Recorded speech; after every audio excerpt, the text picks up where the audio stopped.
Alrighty, now, hopefully this explains the science of how an octopus can indeed opalise and fossilise, right? Now, if anyone saw me post earlier about whether or not calcium phosphate, which is what is created when an octopus decays, and silica mix, would they help in opalisation? And yes, they can, right? But the process occurs when it infiltrates organic matter, like bone or shell. That's how shells opalise, right? But it's also how an octopus can opalise, and it either replaces the calcium phosphate or it replaces calcium phosphate cell by cell, or fills the void left by the octopus. Oh, I can't make that shit up. Science proves that that's exactly what happens. So if this octopus here was decaying, created calcium phosphate, and then that calcium phosphate turns or gets replaced by the silica, that creates a fossilised, opalised octopus, right? The science backs it up. Now this one, which is jasper, I believe, is identical in shape to that one. It's a bit higher in the peak, but it's literally identical. Identical markings. Right? Similar sort of swirl there. Other side, very similar. Right? Very similar, but different. Right. I've shown them in videos before. This one, same thing. That's his peak.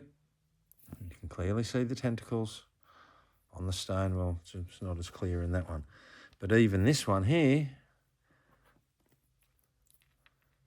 looks almost identical to that one. Huh? Like literally. Couldn't make it up.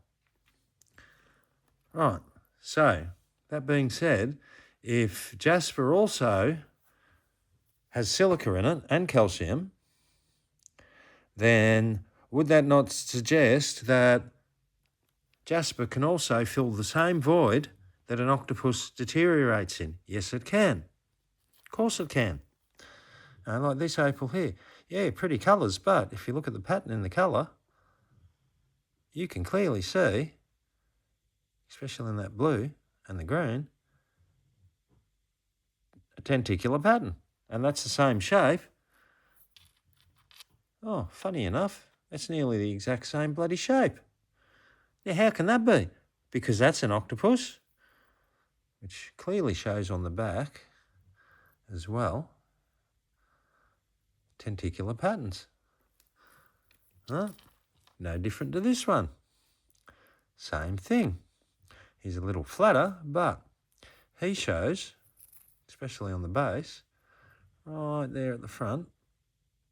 Don't mind my nails. Got to keep them short for this job.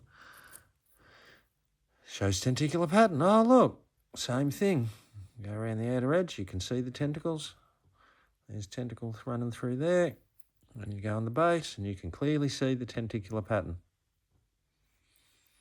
Okay? The science now backs this up. From my extensive research and discussions with my neighbour, who's quite a smart bloke. He actually researches a lot of Nikola Tesla's stuff and does experiments and all sorts concerning Tesla. So, the stuff Tesla did. So, you know, I can't make it up, guys. Like, literally. This one, same thing. Yes, it's just a rock, but it's the shape. It's the patterns on the stone. You can clearly see there's a tentacular swirl there. There's a tentacle that runs from there down to the front. On the other side, another tentacular swirl there. Oh, look, there's another tentacular swirl there. So the evidence speaks for itself. Even this one here in the background, same thing. I've shown that one in a different video, but same thing. You can clearly see there's a tentacle there. That's a tentacle there. There's one that comes over the top because he would have protected his head. And then there's one that comes down there. Same on the other side, tentacle there. Right? All the evidence is here. You guys have just been looking at fossilised, these fossils wrong. octopuses. That's an octopus, if ever I've seen one. Look at that. That's tentacle. That's tentacle. That's tentacle. Running through the back, all the wide areas. Tentacle. Tentacle. Especially on the base. You can clearly see it. Right? So, I'd hate to say it, but the science from my research now backs up that octopuses create calcium phosphate, which then turns in, when the seawater goes in, or the silica water goes in, replaces the calcium phosphate and turns it into opal or silica, and which opalizes. Jasper, very similar.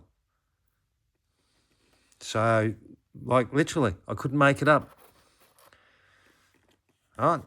So regardless of who believes what, you've pretty much been looking at it from the wrong perspective, guys. All right. The science books, I'm not disagreeing with the opalization process. What I'm disagreeing with is the fact that octopuses can indeed fossilise and opalise. And you Google that, and even Google tells you that yes, indeed, but they're extremely rare. Well, they're not as rare as people think. You just haven't been looking at it from the right perspective. Anyway, that being said, have a blessed night. All glory to God at the end of the day, because this is all evidence from the flood. There's no other way it could have been created. Right? The amount of sediment that would have hit the bottom of the sea at the time that came off the land, because it wasn't just rain, the geysers opened up the earth and buried everything. And that's how we get opalized octopuses. Anyway, peace out. Stay blessed.